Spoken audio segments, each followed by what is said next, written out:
Duke steps into the light in Batman and the Signal issue 1. At a meeting of the Bat family, Duke knows that the other members don't think they need yet another member for their family, and there is no place for him thanks to his newfound metahuman powers. Waking from his nightmare, and after it has passed, Duke fights a metahuman named Null, trying to activate his own powers to combat the villain's negative space powers. Null says that he knows Signal is a meta and demands to show him his powers. Duke hits him with one of his batons and charges him, but Null uses his powers against Duke, which amplify the powers somehow. Duke's powers activate and allow him to see the light signals on Null's body. Punching one of the signal locations allows Duke to defeat the villain. As a crowd begins to form around him, a woman yells at him, saying that Gotham is supposed to be safe during the day. As the crowd grows and their complaints get louder, Duke quickly leaves the area and heads home. In a Wayne Industries funded apartment building, Alex meets Gordon, who has a case for the detective. The case involves a group of rebellious teenagers who manifested metahuman powers while partying, only to have said abilities kill them. Alex tries to seem slightly uninterested in the case, but Gordon knows that she has been looking for metahuman cases after what has happened to her, and because of this, he hopes that she will be careful, since he has had one too many friends who have become obsessed over certain things. Happy to hear Alex will take the case and move from the night shift to the day shift, Gordon leaves the detective to her work.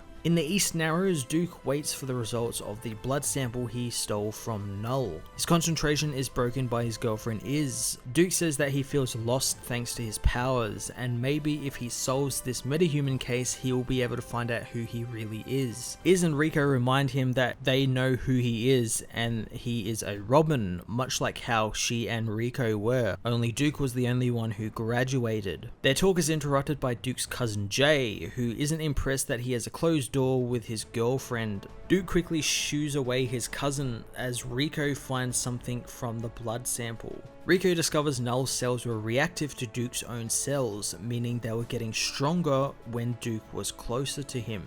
The next day, Duke gets an early morning text from Bruce telling him to meet him at a community center in West Gotham. Finding a secret passage inside the center, Duke is shocked to find Batman has built him a fully functional secret base, which he has dubbed the Hatch. Duke doesn't think he is owed this, but Batman thinks differently, because since meeting the boy, he has watched him try and find a new way to be a hero in Gotham. Duke still believes there is no place for him on the Bat family. Bruce says that something is growing in Gotham during the daytime and has to do with kids like Duke, who Bruce wants to become the daytime protector of Gotham. Talk turns to what Duke's hero name will be, but Duke says he already has that figured out, taking inspiration from his mother. Back at home, Iz tells Duke about the solarium being turned into Arkham for juveniles, and if Duke goes there, he might be able to find out the reactive elements in his cells and what they are. Alex arrives for her day shift at the GCPD to find files on the metahuman kids waiting for her. The files send the budding detective to the new Arkham Juvenile Detention Center. In the present, Duke uses his powers to recreate the events of Alex arriving at the prison, and soon follows one of the guards. Infiltrating the lower levels, Duke is confronted by a voice who proclaims to be the person behind the mystery Duke is trying to solve. Duke soon learns the prison was a trap, however, as Null and other metas attack him. Batman and the Signal issue 1 was an interesting look at Duke Thomas's road to becoming Gotham's daytime protector, the Signal.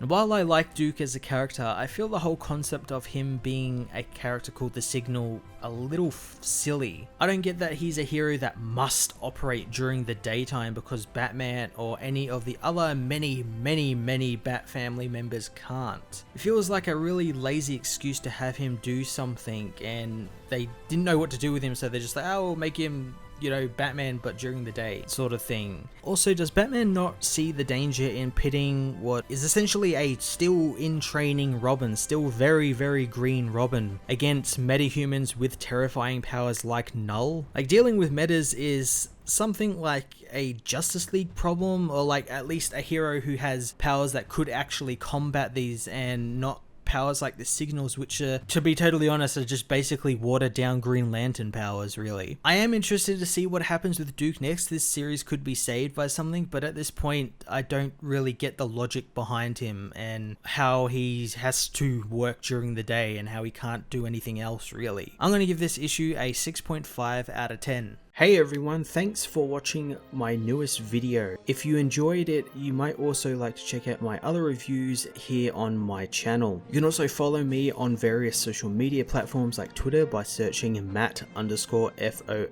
or even join the Comic Multiverse Discord server and chat with other comic book fans, including myself and Joel from Cape Joel. Want cheap comics and trades? Head over to the book depository with the link in the description to get the cheapest trades and comics around, along with free shipping anywhere in the world. Until next time, this has been Matt of the Fortress of Solitude. Thank you so much for watching.